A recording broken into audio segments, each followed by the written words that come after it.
It is now 6 p.m. on January 16th, 2024. And before I get started, I want to make sure that Counselor Dunn is on. I'm good to go. Awesome, and we can hear you perfectly. I'm going to call this meeting to order. Roll call, please. Alter. Here. Burgess. Here. Dunn. Yes, here. Harmson. Here. Mo. Here. Saleh. Yeah. Teague. Here. Motion passes. No motion at all.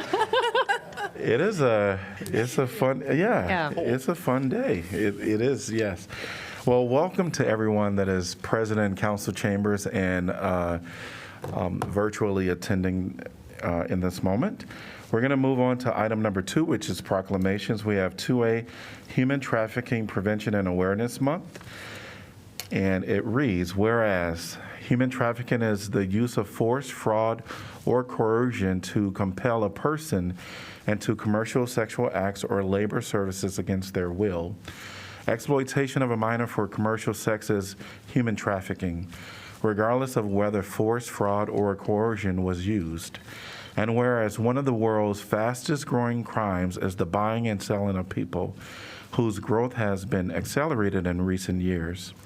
Communities in rural Iowa are seeing a significant increase in the number of children victimized by labor trafficking.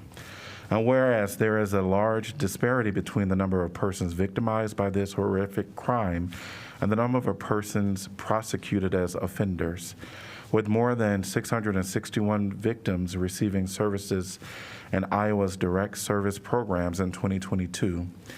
And only 3 individuals being convicted in Iowa's federal courts for human trafficking, and 4 in Iowa State's appellate courts.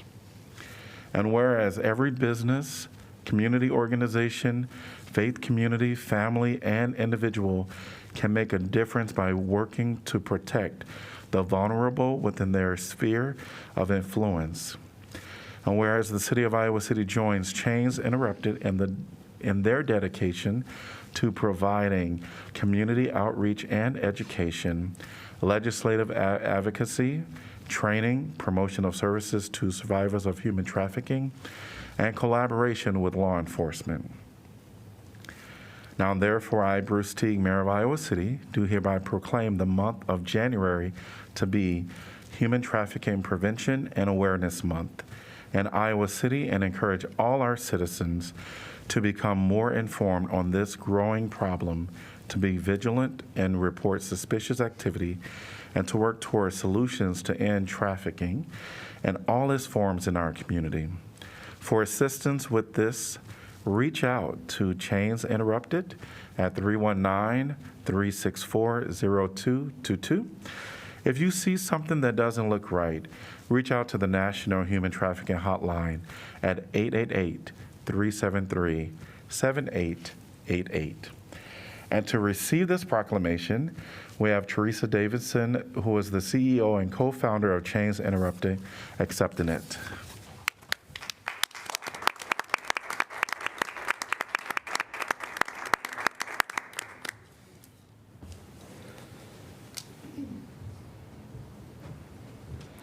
Well, thank you to everyone who came out in this bitter cold. I'm always wondering why National Human Trafficking Awareness Month has to be in January. But thank you sincerely, Mayor Teague, and all the city council members. Thank you for the important work that you do for our community. Thank you for caring about this issue that destroys the physical, mental, emotional, and spiritual health of those victimized. Human trafficking can happen to anyone. Every single person in this room fits the profile of a victim, a buyer, and a trafficker. However, traffickers do tend to target those with certain vulnerabilities, especially those who are young. They target desperation, which many of the youth in our community feel right now, whether they are facing abuse at home, bullying at school, blackmail for a photo or video they sent, economic hardships, or just feeling desperate to be a part of something bigger than themselves and are promised an adventure that turns into something that they weren't expecting. As a community, we need to be aware of all parts of this heinous crime. Parents, guardians, teachers, coaches, mentors, and more all need to be aware of how to prevent children from falling victim to this and signs to watch for if they do. Those on the front lines need to be aware of the signs their clients may exhibit when involved in trafficking. It's going to take multiple systems in our community working together to prevent this, free someone trapped in this, and support those who experienced human trafficking to restore their lives. We have some work to do. January has been declared Human Trafficking Awareness and Prevention Month for Iowa City. Please reach out to us for education for your group, business, organization, church, hospital, school, and more. We thank those of you who have already taken this important step. Together, we can take even more steps. Thank you. Great, thank you.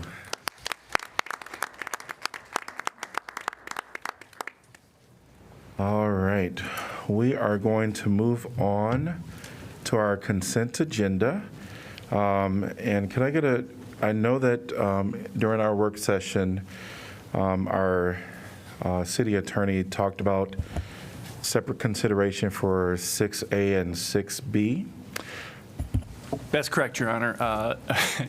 Mr. Mayor, got to remember which forum I'm in. Yes. The Public Works has asked that we defer indefinitely 6A and 6B, as there's still a little bit of work yet to be done, and certainly the weather conditions have made it difficult to complete some of the punch list items on those two projects. So I'd ask that those be considered separately and that a motion be made to defer indefinitely those two items. Great. Could I get a motion to approve consent agenda items 3 through 6 while removing 6A and 6B for separate consideration? So moved, So Harmson. moved. Second, Solid.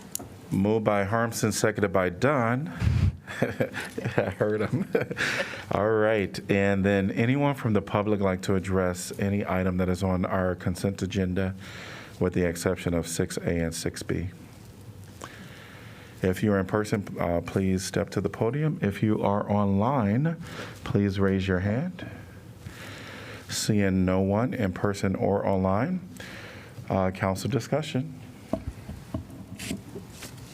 Roll call, please. Mo, Yes. Saleh, Yes. Teague, Yes? Alter, Yes. Burgess, Yes. Dunn, Yes. Harmson. Yes. Motion passes 7-0. Item number, motion, could I get a motion to defer items 6A and 6B indefinitely? So moved, Mo.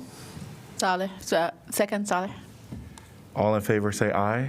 Aye. Any opposed? Motion passes 7-0. We are on to item number 7, which is our community comment. This is an opportunity for individuals to talk about anything that is not on our agenda. And if you are in person, please step to the podium, and there is a sign-in sheet where you can write your name. And if you're online, please raise your hand and I'll acknowledge you. Welcome. You'll have up to 3 minutes. Hi, my name is Kate. I'm from Iowa City. The proposed city budget has just come out, and with the budget work session on Saturday, I wanted to discuss the police budget for FY25. It's up another 2.8% from the proposed FY24 budget. More than that, the FY24 revised budget is over $500,000 more than what was proposed. Police spent over $500,000 extra dollars on top of the egregious $1.6 million increase from FY23. Why is that? Why is the council allowed to vote retroactively to approve money that's already been spent? Subsequently, last year in April, to quote City Manager Jeff Fruin, he pointed out that the police department has ended each one of these years under budget and has not required any supplemental funding. But according to the proposed budget this year, that did not occur. FY24 has a revised budget accounting for expenditures that exceed the proposed budget, and this could happen again in FY25. Your constituents are telling you that we do not want that. In 2019, custodial arrests made up only 40% of total arrests, 37% in 2020, and it skyrocketed to 74% in 2021 and 76% in 2022. Why is there such a sudden increase in the proportion of arrestees taken into custody, especially since most types of violent crime are trending down, according to the ICPD annual report? How are your crime statistics gathered? Are the crimes listed the charges initially entered, or are they the charges someone is actually convicted of? Furthermore, the FY26 projected budget is around $18.5 million, yet the strategic plan wants less police response by fiscal year 28. If our city's overall goal is to decrease the amount of police responses in our community, why are we projecting that we will be investing more money into our police department? Investing more money into the police seems to go against the city's strategic plan that they pride themselves on. I'm here today supported by a group of comrades to ask the city of Iowa City why. Why does this extra money go towards? What does this extra money go towards? The largest place that the police budget is spent on is patrol. We do not want more patrol. Police patrol does not make our community safer. Why are we not investing in the strategies laid out in the city's strategic plan for safety and well-being? If we're following the strategies set forth, we would invest in alternative models of public safety, partnerships with nonprofits, fostering connections, and developing safe and accessible public areas. It's my understanding that the council does not have all the power when it comes to certain aspects of the budget, but where you do hold power is the general fund, which is where the police budget comes from. You have the power to create material change in your community that's in alignment with the vision of your constituents and the city's strategic plan, but you must act now. Increasing the police budget will only further endanger the most vulnerable in our community. We call upon you to end the cycle of upholding violent systems. When you put more money into the police under the guise of public safety, you ignore all of the real and tangible avenues that lead to safety and instead create a more hostile and militarized environment. Thank you. Thank you. Would anyone else like to address a topic that is not on our agenda? Seeing no one in person or online, we're going to move on to items 8, which is planning and zoning matters. 8A is rezoning 1201 West Benton Street, and Councilor Moe will be recusing himself from this item. An ordinance conditionally rezoning approximately 70.78 acres of land located at 1201 West Benton Street from low-density residential to low-density multifamily residential. The applicant is requesting expedited action.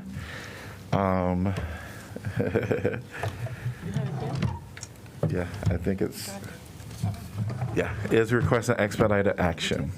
Yes. I have it. I can. Okay, go ahead. Wait, I'm sorry. Not right now. Not right now? Yeah, no, go right ahead, yeah. I move that the rule requiring that ordinances must be considered and voted on for passage at 2 council meetings prior to the meeting at which it is to be finally passed be suspended, that the first consideration and vote be waived, and that the ordinance be given second consideration and vote at this time. Moved by Alter. Second. seconded by Saleh. Anyone from the public like to address this topic? If you're online, please raise your hand. If you're in person, please step to the podium. Seeing no one in person or online, council discussion? I think it's going to be great. Roll call, please. Saleh, Yes. Teague, Yes. Alter, Yes. Burgess, Yes. Dunn, Yes. Harmson. Yes. Motion passes 7-0. Can I get a motion to pass and adopt? 6-0 for the record here, Mayor. Oh, Sorry, yeah. correct. 6-0. Can I get a motion to pass and adopt? Move. Second. All right, moved by Saleh, seconded by Harmson. Roll call, please. Teague, Yes? Alter, Yes. Burgess, Yes. Dunn, Yes. Harmson, Yes. Saleh. Yes. Motion passes 6-0. Can I get a motion to accept correspondence? So moved. Burgess. Second. Alter. All in favor, say aye. Aye. Any opposed? Motion passes 6-0. All right. We're going to move on to item number 8B, which is zoning code amendment, reduction of maximum allowable height in the RNS 12 zone. Councilor Moe is recusing himself from this item as well. This is an ordinance amending Title 14 zoning to reduce the maximum allowable height in the neighborhood stabilization residential zone from 35 feet to 27 feet for single-family and duplex uses. And this is our motion to pass and adopt. Could I get a motion, please? Move. Second. Alter. Moved by Saleh, seconded by Alter. And anyone from the public like to address this topic? If you're online, please raise your hand and I'll acknowledge you. If you're in person, please step to the podium. Seeing no one, council discussion. Roll call, please. Alter, Yes. Burgess, Yes. Dunn, Yes. Harmson, Yes. Saleh, Yes. Teague. No. Motion passes 5-1.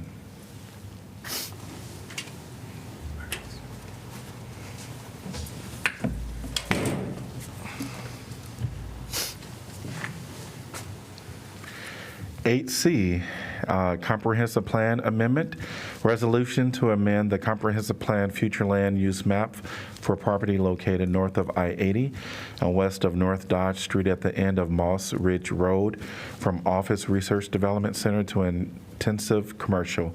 Can I get a motion to approve, please? So moved, Alter. Second, Burgess.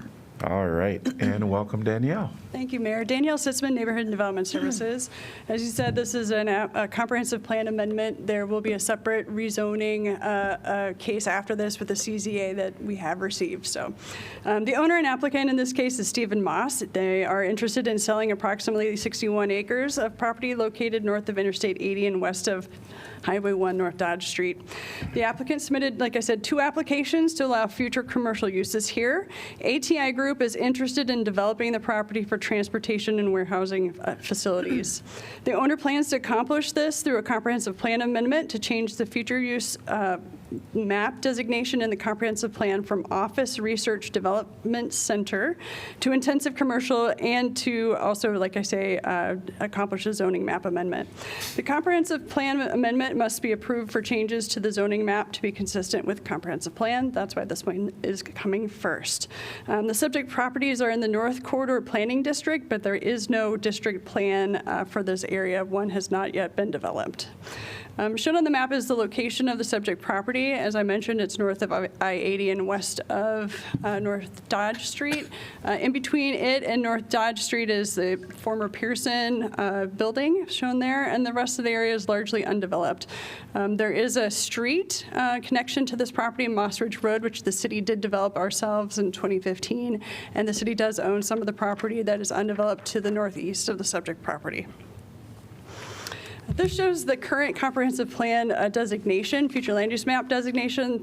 Northwest corner, top left corner in blue is the subject area. The comprehensive plan serves as a land use planning guide, policy guide, and illustrates the configuration and location of appropriate land uses in this map. The subject properties were long ago identified as appropriate for office and research park style development. They have great access to I-80 interchange, North Dodge Street, and then the city first saw interest in this kind of development as far back as the 60s and 70s. Since that time, every time we've updated our comprehensive plan, we've kind of just memorialized what forces were already at work in this area and designated it as appropriate for Office Research Development Center. That includes the most recent comprehensive plan update, which was in 2013, occurring at about the same time there was last interest in development in this area, which was roughly 2010, 2015, the last time this area was subject to rezonings or platting. The proposals, like I said, occurred during the comprehensive plan process, and so nothing was changed on the map at that time. However, nothing actually was ever developed. In 2010, as I said, there was a concept proposed, there was rezoning actions and platting in 12 and 15, but none of those plans ever came to fruition. So the land is still essentially vacant. And the currently proposed concept, which would be in that black circle, the purple area, does require a reevaluation of the future land use appropriate in this area. When we do that kind of reevaluation, it's a comprehensive plan amendment, and we have criteria in our ordinance that we follow in conducting that analysis. And applicants are able to request this kind of amendment as they consider redevelopment.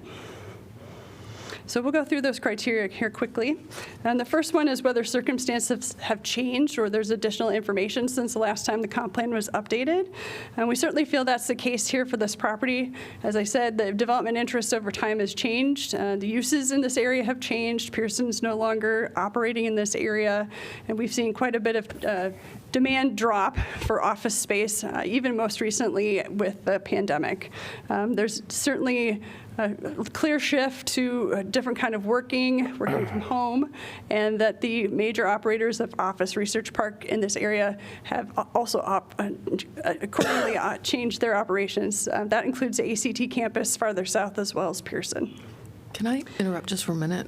Just for clarification. I know that the land is for sale, but ACT has not closed its offices. Okay. I just don't want people to freak out. We're still out there. Thank you. So let me just back up here a second then. So regardless, office demand has clearly changed, and we see that there's certainly an overall, because of these trends, a public interest in reviewing the property's future land use in this circumstance. The second criteria is whether the proposed amendment is compatible with other policies and provisions of the comprehensive plan. We feel that it is. It fulfills economic development policies expressed throughout the plan itself, trying to build a resilient economy, adjusting to changes in the economy as they come along, looking for ways for development to be continue to be compact and efficient and make use of good resources as it does so. As I mentioned, there is no district plan for this area. There is a fringe area agreement that does control county land, the county's development policies, and the city's interaction nearby. The proposed amendment is consistent with the goals and strategies in the comp plan related to building that resilient economy, focusing on creating commercial nodes to efficiently use resources like highways, while protecting valuable features such as open space, farmland, and residential neighborhoods. This development would align with the expressed desire for this particular area that was included in the comprehensive plan, like I said, in 2013, supporting redevelopment here in some form. So this is the next steps where we're at. Like I said, there are two applications. The first one we're considering is the one highlighted in orange. Following that would be the rezoning. This property actually has conditions included in the rezoning that would require it to also go through a planning process. And then with all commercial development, there would be site plan and building permits as well. So based on a review of the relevant criteria, staff did recommend approval of the amendment, and at its December 20th meeting, the Planning and Zoning Commission concurred with staff's opinion and recommended approval of the comp plan amendment by a vote of 6-0. Applicant did not choose to use a good neighbor policy in this case, but staff has also not received any public comments regarding the proposed amendment. We do still do our public notice and hearing that we're required to do regardless of whether a good neighbor meeting is held. Tonight, I do know representatives are in the audience. If you have questions, you can certainly call on them to answer them. I believe they may also be on Zoom, so keep an eye out for a hand raised there. Okay. That concludes my presentation on the comp plan. Any questions for Danielle? I do have one. Really, the question should be about whether it's proper to bring up right now or during the proposed zoning amendment. Which would be a better time to have a conversation about the sensitive areas on the property? I will say my presentation on the rezoning touches on the sensitive areas that are in this on this property. It does really just end up being a matter that would be a future review. So I don't know if you have specific questions about the sensitive areas ordinance as it apply to this property, but I would guess rezoning is probably more appropriate to talk about it. I would agree, Okay. Councilor Dunn. I think the next item is probably the best forum for your questions. Okay, thank you.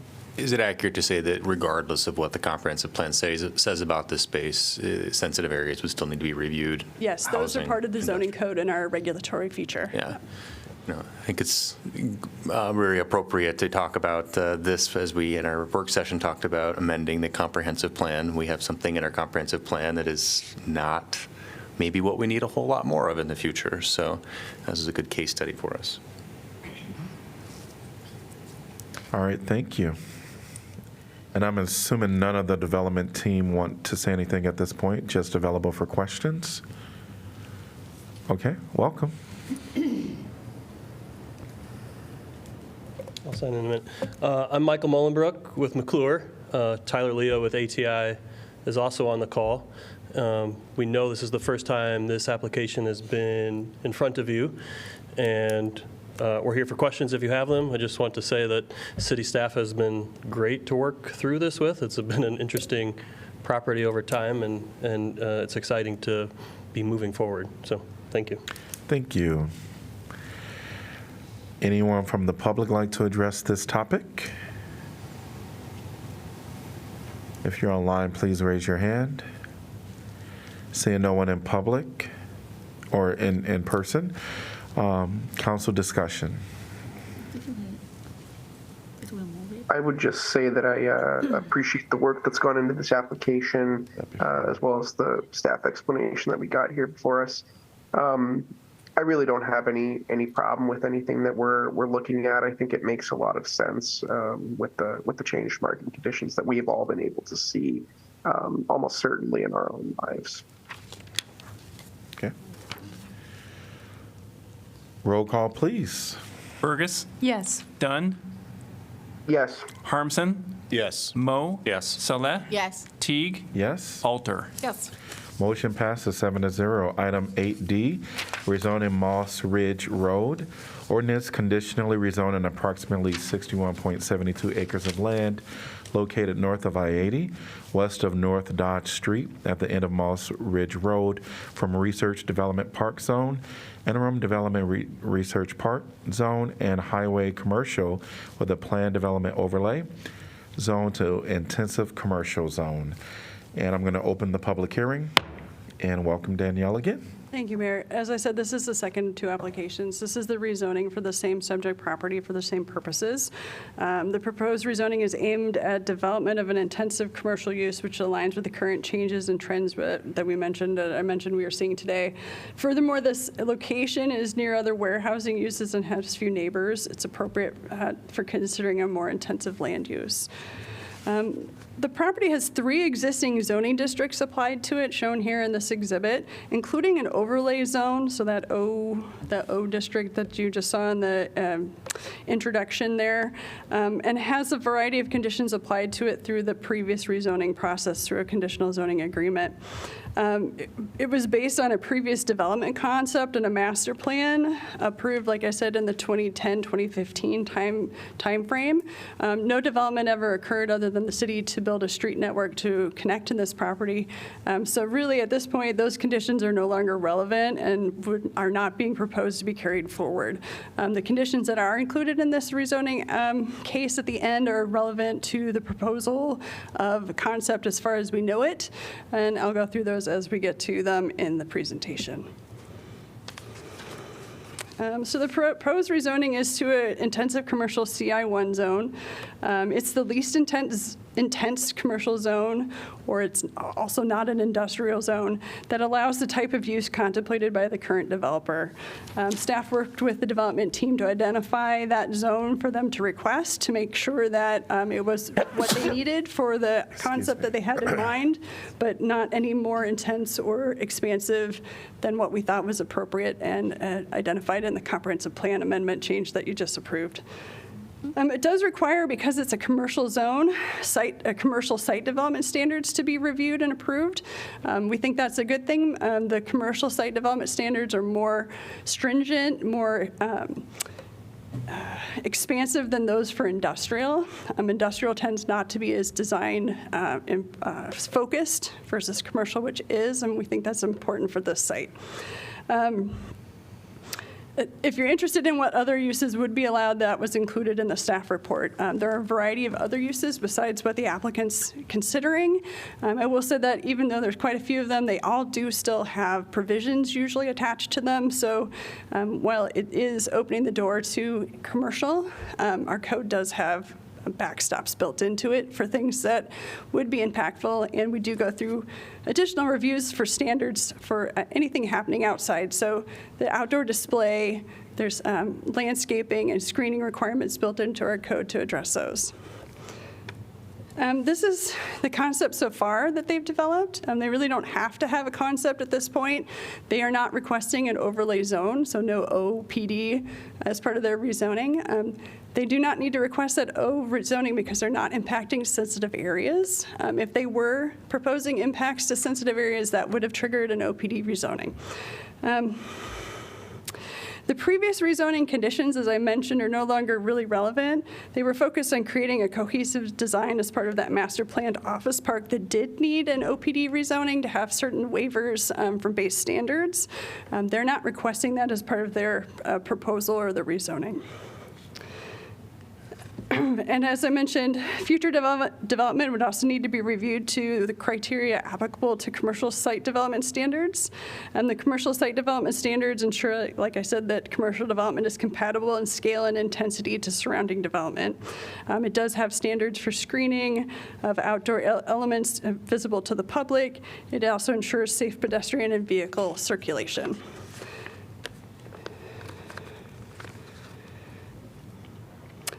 The criteria that we use for a rezoning review are fairly basic. We look at the consistency of the comprehensive plan and compatibility with the surrounding neighborhood. Consistency with the comprehensive plan was ensured through the last action that you just took, the comprehensive plan amendment. The comprehensive plan background acknowledges that the city has taken steps to direct employment growth into this area and has made investments ourselves here. And we specifically see the Moss Ridge location as a beneficial place for businesses that require close access to Interstate 80.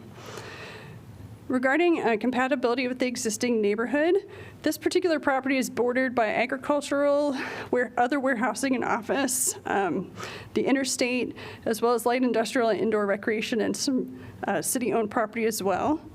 The commercial site development standards serve as a way to manage future commercial development here, as I mentioned.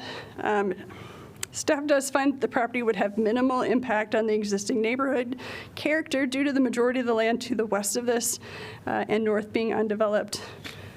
There is still developable land to the west of this particular property before it is abutting to any residential areas.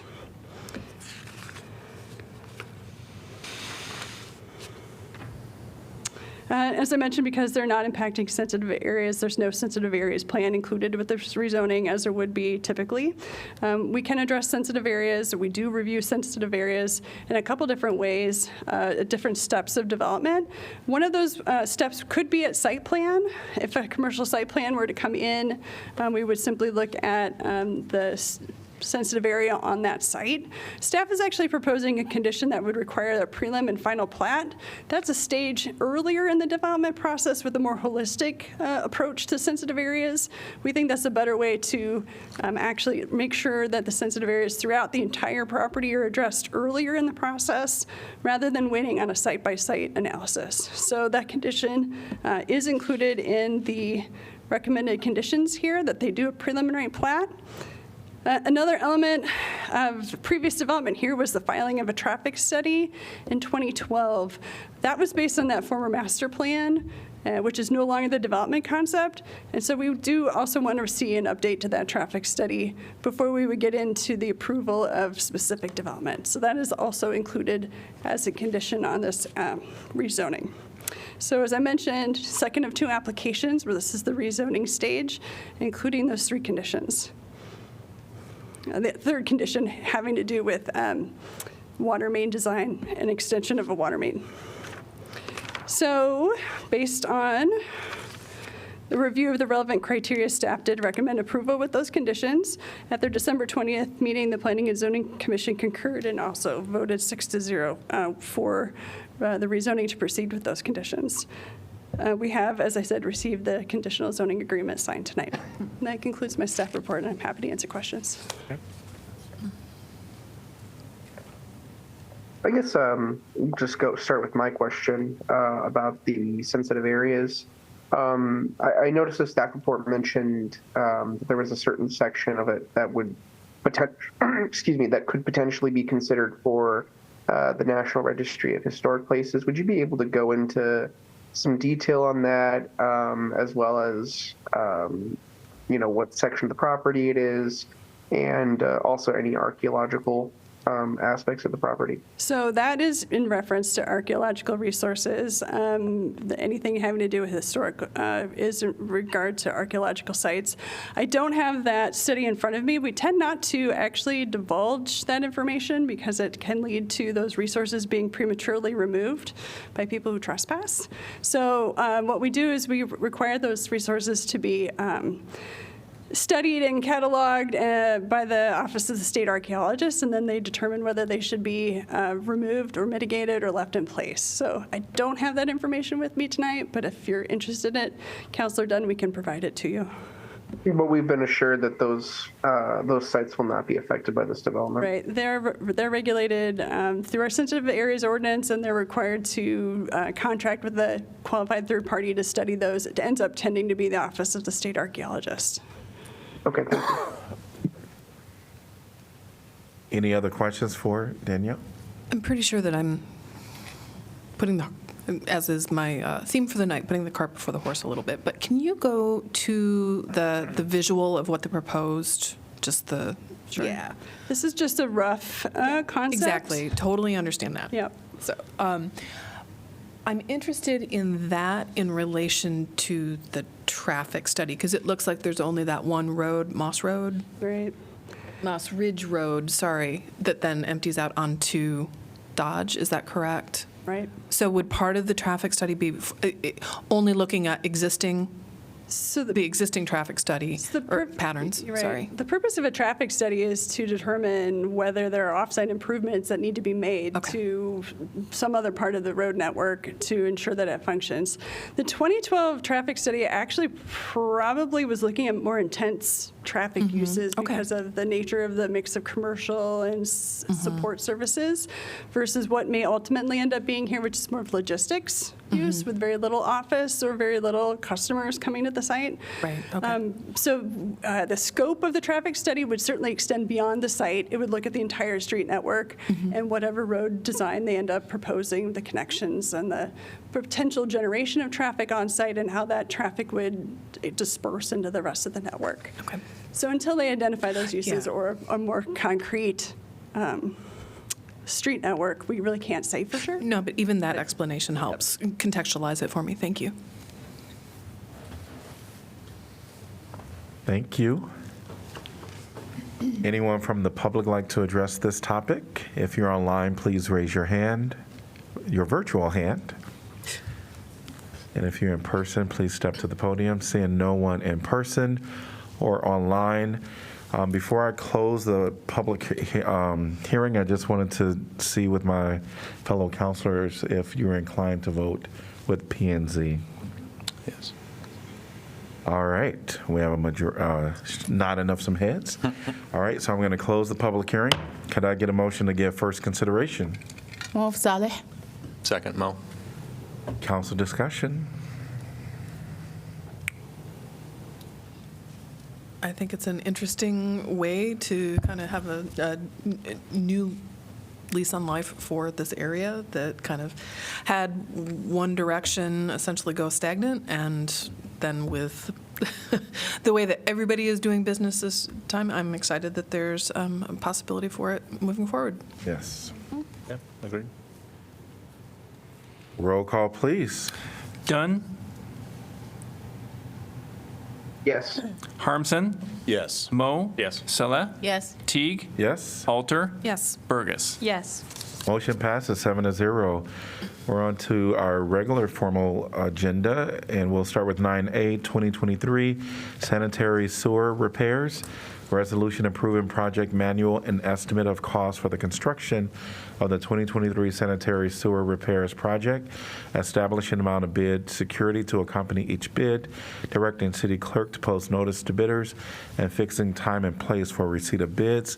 I'm going to open the public hearing and welcome Joe. Joe Welcher from Engineering. So this is one of several projects that we do on an annual basis to continually repair and fix our sanitary sewer system. And this particular project focuses this year on 10 different locations. The locations are often spread around town, so we have a little bit of a concentration in kind of the east, southeast side of town, but also heading towards downtown a little bit with the Washington Street repair. In this project this year, we're going to be mainly focusing on some manholes. We'll be installing a new manhole that's on the Highland location. There's several manholes that are damaged that are going to be repaired, several lamp holes, which are just basically a way to look down into the sewer but not really access it very well. We're going to be replacing those with actual manholes so that we can get our equipment and personnel down in the sewers if need be. We do have a couple of locations where we're removing and replacing damaged pipes. Of course, we restore any private sanitary sewer services that are encountered. And when we're all done, we'll be replacing pavement and our grassed areas. $313,000 is our estimated cost for this. We look to award open bids next month and award bids. The project will start in April, and we're planning on completing that at the end of September, which is the end of the seeding deadline. Stanley Consultants designed this project, and again, it's part of our regular maintenance and repair of this system every year. Any questions? Joe, how do you determine the locations for these repairs? Yeah, so our sewer collections crew goes around with their camera on a regular basis, televising, videotaping the sewers, and very interesting videos, captivating videos. But we find different areas of town. It's like, this is something that we really need to address soon. This is something that can wait. And so we make a priority list. We have roughly a budget of $500,000 a year. And so we also have to think about, well, we have some repairs to make. We also, on the same CIP, we often line sewer pipes and manholes. So the pipes are going to stay in place, the manholes are going to stay in place, the sewer is going to stay active, but we're going to line them. And then we've also been in recent years using that same CIP to abandon some pipes that are going to stay in place. We're not going to dig them up and remove them, but we want to fill them so that they don't cause issues in the future. So we kind of have to weigh, well, what are we going to do in each of those different areas? And so as we go along, we decide, okay, this is becoming more of a priority, or this needs to move up and this needs to move back, and those kind of things. So Great, thank you. Sewer backups, does that also configure into the locations?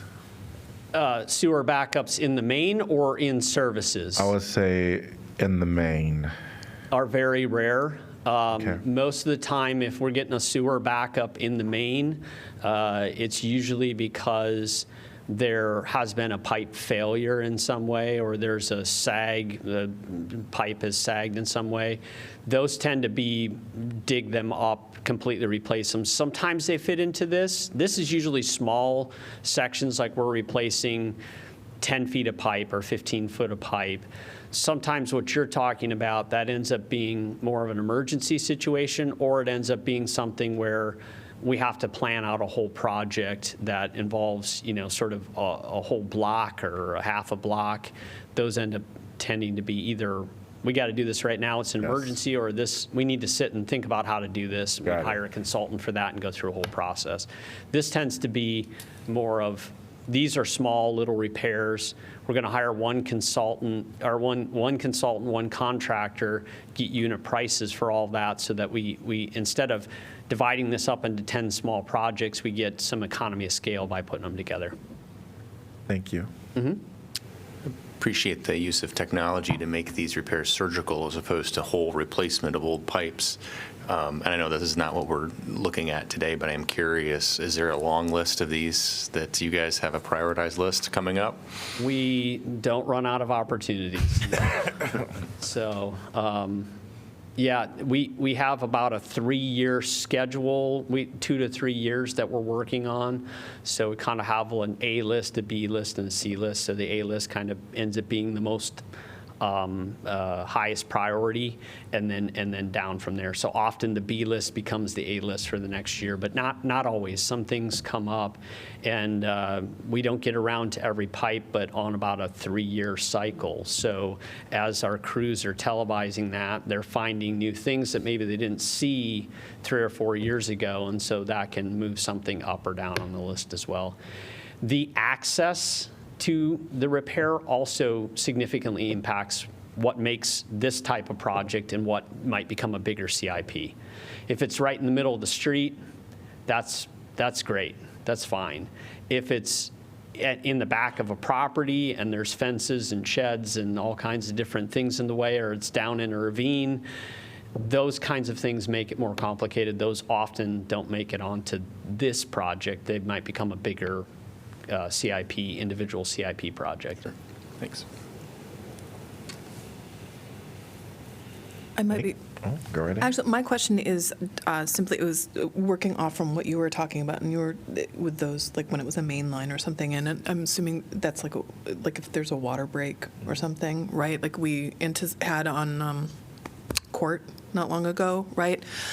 And simply because we're coming up on budget season, are there two different kind of for money for emergencies for that type of thing, or is it coming out of one big pot? Does that impact then the money that you have for these more planned Well, I believe events? you're talking about a water main break. Yeah. We're talking about Oh, and you're sanitary sanitary sewer. which Sorry. is a little bit different, but you are correct in the sense that this project is also used for emergencies with sanitary sewer Okay. repairs. Yeah, sorry about my mixing. That's fine. And then the water similarly has, okay, we're going to replace this whole run of pipe because the pipe needs to be replaced, versus we have a break, which often we're either making those repairs with our crews or we're hiring a contractor that has one CIP, and then we have a separate CIP that's for like the surface restoration. Okay. So a lot of those repairs get made in the wintertime, and we can't put down new concrete or asphalt at that time, and so a lot of those surface restorations are being done on a separate CIP. Okay. Thanks. Yeah. Especially for working through where I was getting things conflated. Thanks. No, that's fine. It's there's a lot of different places where we're using the same funds but different CIP numbers, but Okay. it's kind of the same enterprise funds. Great. Yeah. Hearing no other questions for you. Thank you. Thank you. Anyone? Yes. Anyone from the public like to address this topic? If you're online and you want to address this, please raise your virtual hand. Seeing no one in person or online, I'm going to close the public hearing. Can I get a motion to approve, please? So move, Burgess. Second, Mo. All right. Council discussion. Glad we have a good sewer system. Yeah. Is Kept it working working? there, Joe. All right. Roll call, please. Harmson? Yes. Mo? Yes. Saleh? Yes. Teague? Yes. Alter? Yes. Burgess? Yes. Dunn. Yes. Motion passes 7-0. 9B is 2024 parking garages, maintenance and repair.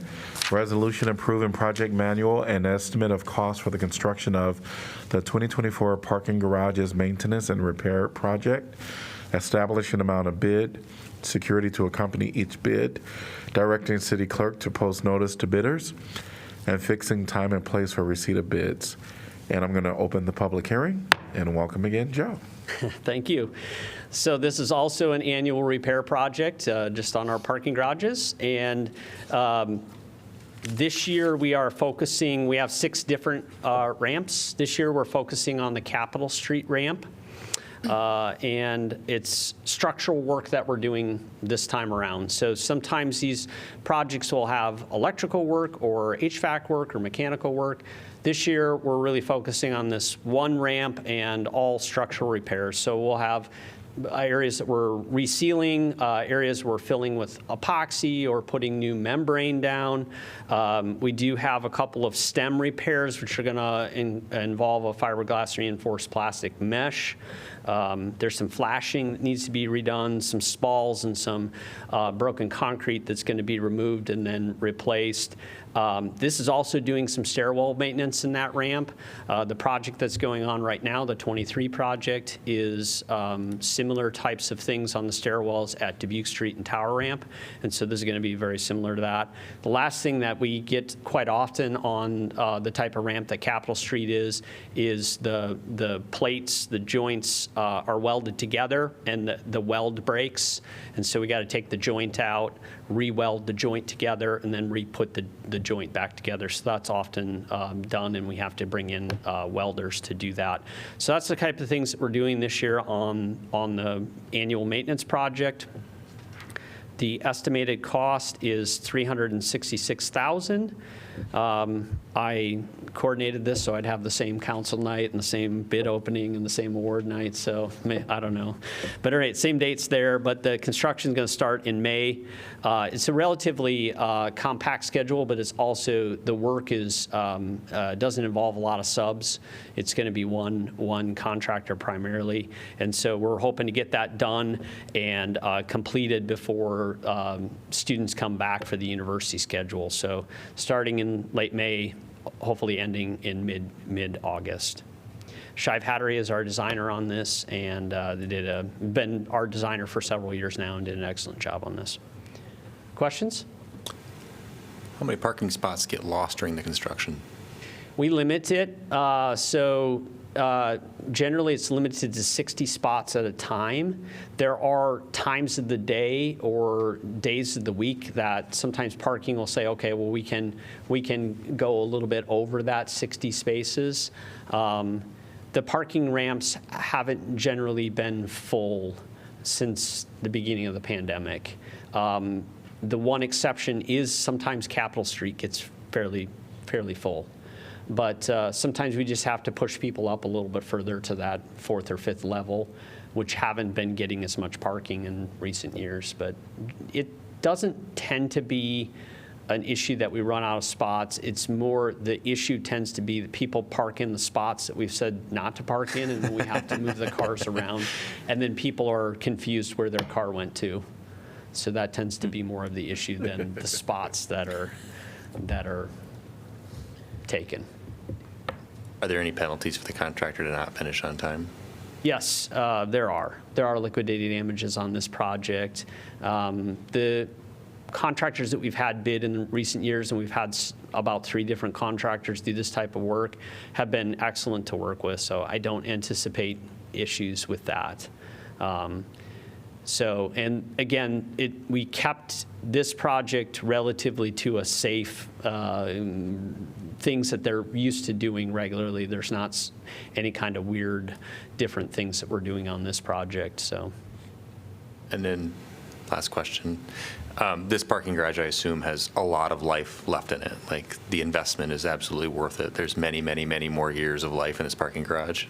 Is that true? We hope so. Okay, you hope so. So. More confidence. We just got done, Shive Hattery did a new planning document for us, and all of the ramps went from fair condition up to excellent condition. So, and a lot of that had to do with the age of the ramp. So Capitol Street and Dubuque Street are our oldest ramps. They have more of a fair condition. Harrison Street is a relatively new ramp, being 5-6 years old, and it got an excellent rating. So as they get used more, as the wear and tear goes on it, the condition of the ramp is going to degrade over time as well. So there isn't any thought that the ramp's going to be out of commission anytime soon. So. I will use that opportunity to preview your CIP meeting because the annual budget for these repairs is going up considerably. We generally looked at that $500,000 range, and I think by the end of the 5 years, we're trying to get to about 1.5 million. So we do project some larger needs in order to maintain those ratings that Joe's talking about, but we'll get into those details next week.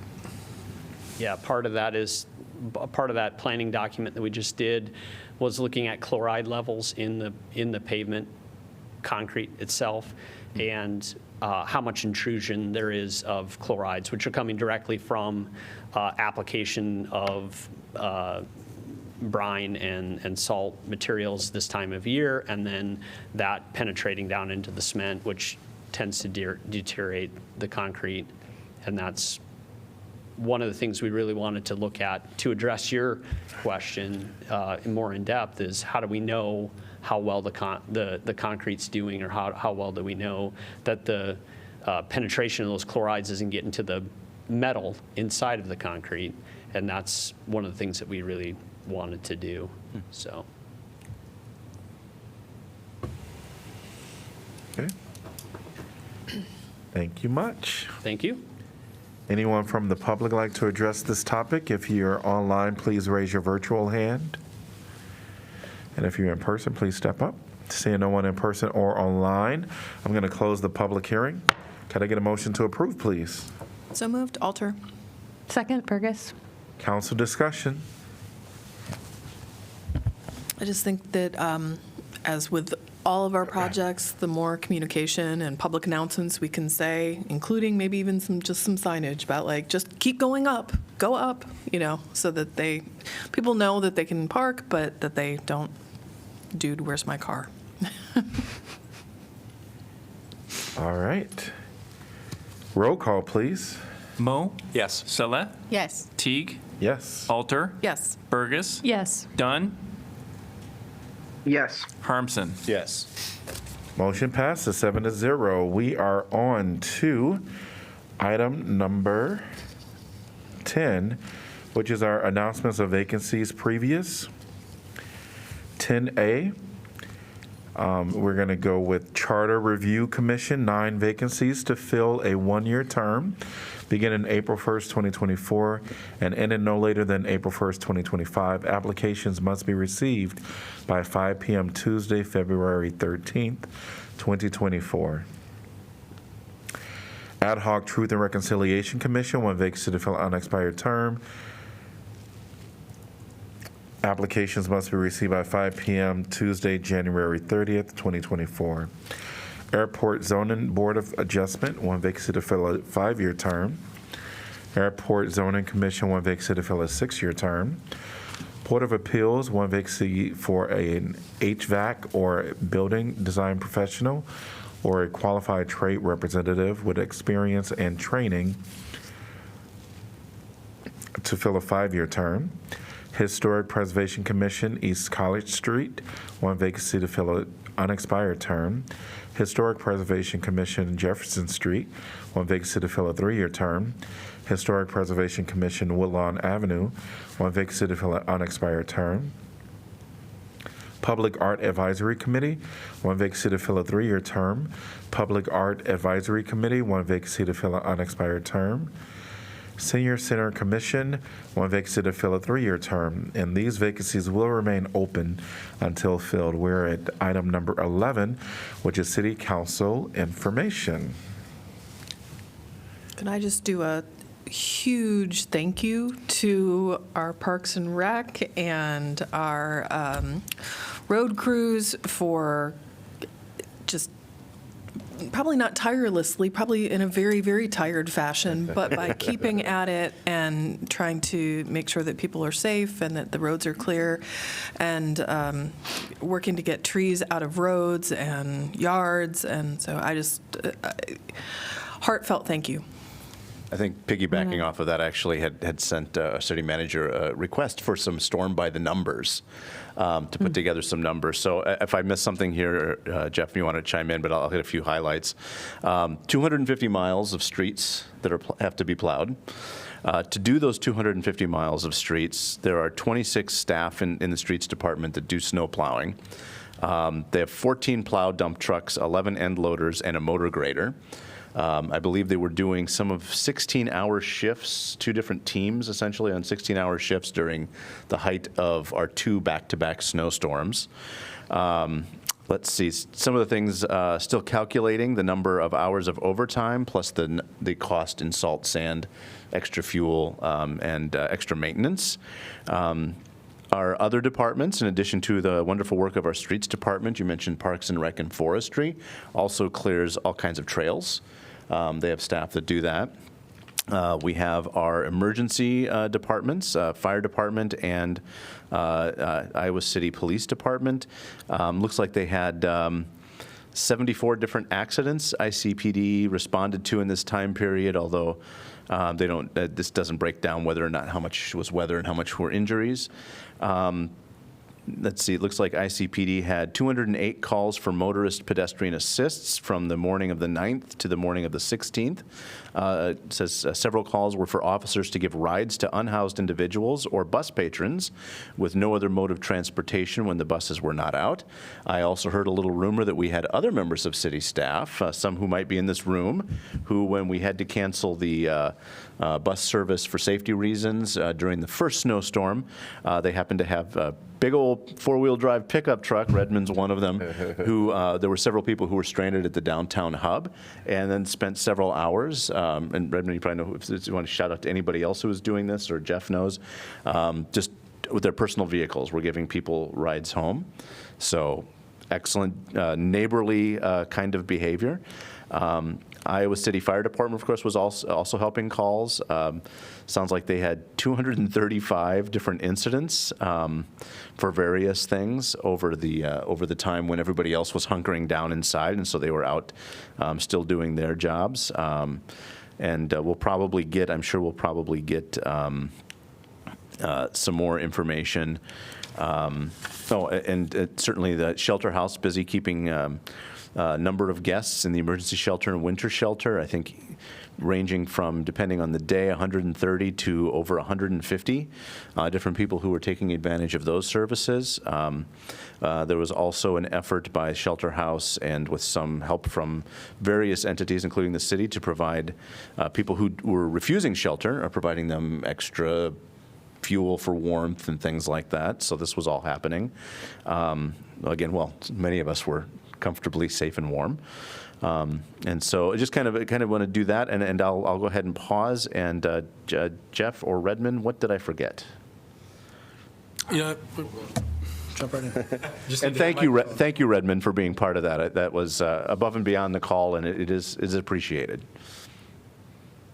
I was just going to add that Darian was also using her personal vehicle as well as Mark, yes, thank you, was also using his personal vehicle to get folks around. So it was actually very enjoyable to meet folks and get them to their homes. So it was a pleasure. Great. Thank you for doing that. Yeah, I appreciate the kind comments, and staff's certainly been working hard, and it's really all hands on. You know, you've got water staff that are taking care of breaks and then maintaining the sidewalks at the different water facilities. Our facilities staff here taking care of the sidewalks around City Hall, also dealing with a roof leak here at City Hall. Jason Havel left, but he no longer has an office here because of the roof leak.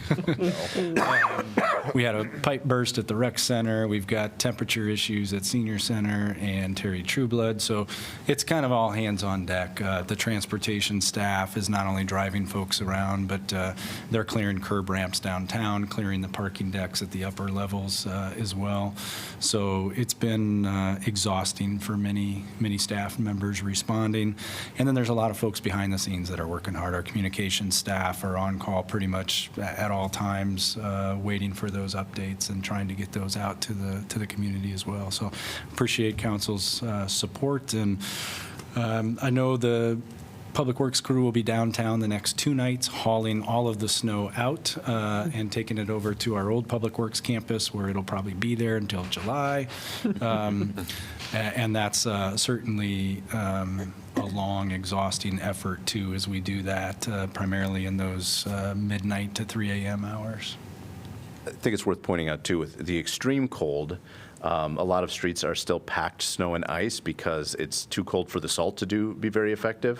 But I did have, because I work in Cedar Rapids, I did have occasion to drive through Cedar Rapids and North Liberty, sometimes detouring around blocked 380. And it's very consistent, like different municipalities all kind of in the same boat, where done the best they could to get it down to pavement, but sometimes that hasn't been possible yet. Hopefully, as we get a few degrees warmer, we'll see some more of that pavement reappearing in our city streets. I would also, as one side note, just to underline kind of what this has been like. So from Iowa City to Cedar Rapids this morning, I counted 67 cars and trucks in the ditch along 80 and 380. Just in that stretch of highway. So it was a pretty big reminder of what it's like to live in the upper Midwest. Yeah. I'll just echo the thanks to all the city staff and speak a little bit to my transit experiences the last week or so. So on Tuesday, I believe, was the day that service had to be canceled partway through the day. But I took an early bus in, and I will just say that every transit operator has been so cheerful throughout, and staying so close to schedule or on schedule is just phenomenal. And I had that morning, there was someone who on the number 5 bus who hopped on with his dollar, and the driver just said, no, it's free. And the little exchange between them, and the guy being like, oh, I should ride the bus more often. I'm like, yes, you should. So big thanks to our transit operators keeping that going, even when, so many days I thought, boy, they're going to have to cancel service, but it was just that one half day. So well done. Councilor Dunn, your hand is raised.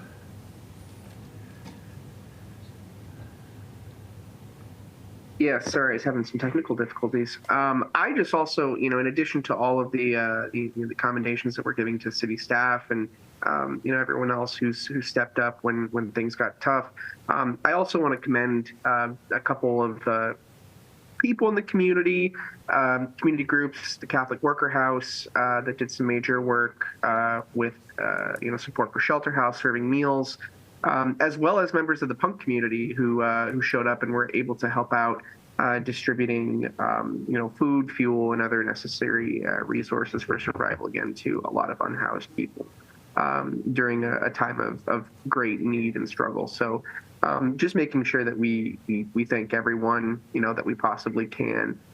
There's many more people that also stepped up during this time, but just want to make sure that the people that I know, get the recognition that's deserved. I wanted to remind fellow councilors that I'll be going to Washington, D.C. tomorrow through Friday, and that's for the U.S. Conference of Mayors and also for the Mayors Innovation Project. On Saturday, we are very fortunate that Iowa City is being recognized nationally by some of the climate action innovative projects that we're doing. And so Sarah Gardner, she's going to be going to represent Iowa City on Saturday at the Mayor's Innovation Project and share what we're doing right here in little old Iowa City. So I'll be very proud of, I'm very proud of this opportunity and happy that Sarah was able to step in. Yeah, and while I will be the mayor during that time, so if you have any question, the best time to reach out to me is like phone call or maybe text message. That's, I think, the best way because sometimes emails will be delaying a little bit. So you have my phone, and if you don't have it, it's on the website of the City of Iowa City website. So. Great. If no other updates, we're going to move on to item number 12. And this is a report from our city staff. We'll start with our city manager's office. Nothing further tonight. Thank you. Our city attorney. Briefly, Mr. Mayor, you may recall, I think at our last meeting that in response to a question Councilor Burgess posed about the Charter Commission, I retorted that lawyers are good for any assignment. It turns out that lawyers are not high on the draft board for Blizzard response. Okay. And so we went about our business, of course, as usual, but did not contribute much to the cause. Okay. Our city clerk. I have nothing. Okay. Item number 13. Could I get a motion to adjourn, please? So moved, Harmson. Second. Sorry. All right. Moved by Harmson, seconded by Saleh. All in favor say aye. Aye. Aye. Any opposed? We are adjourned.